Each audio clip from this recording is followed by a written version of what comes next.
Hi, good morning, happy Sunday. இன்றைக்கி எங்கள் வீட்டில் கணேசா நிமஞ்சனம் அப்படின்னா விநாயகர் சதுர்த்திக்கு வாங்கின விநாயகர் சிலையை தண்ணியில் கரைக்க போகிற பூஜை. இது எப்போவுமே 5th day of Vinayagar Chaturthi நடக்கும். ஸோ அதனால் காலையில் சீக்கிரமாக எழுந்து விநாயகருக்கு புதுசாக டெக்கரேஷன் பண்ணிவிட்டு அவருக்கு பிடிச்ச நிவேதனம் பண்ணிவிட்டு பூஜை பண்ணி முடிச்சிட்டோம். இது 2024 வாங்கின விநாயகர் சிலை. இவர் இந்த வருஷம் வாங்கின விநாயகர் சிலை. இந்த வருஷம் வாங்கின விநாயகர் சிலையை பூஜை பண்ணிவிட்டு மேலே எடுத்து வச்சுருவோம்.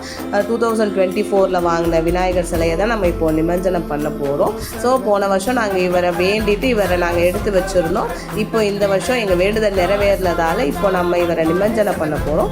எப்போவுமே நாங்கள் விநாயகர் சிலையை எங்களோட கிணறுல தான் நாங்கள் நிமஞ்சனம் பண்ணுவோம். அதே மாதிரி இந்த வருஷமும் நாங்கள் எங்கள் வீட்டு கிணறுல தான் நிமஞ்சனம் பண்ணோம். எல்லோரும் நல்லா இருக்கணும்னு ப்ரே பண்ணிக்கிட்டு அடுத்த வருஷம் விநாயகர் சதுர்த்திக்காக நாங்கள் ரொம்ப ஆவலாக வெயிட் பண்ணுறோம். Thank you so much.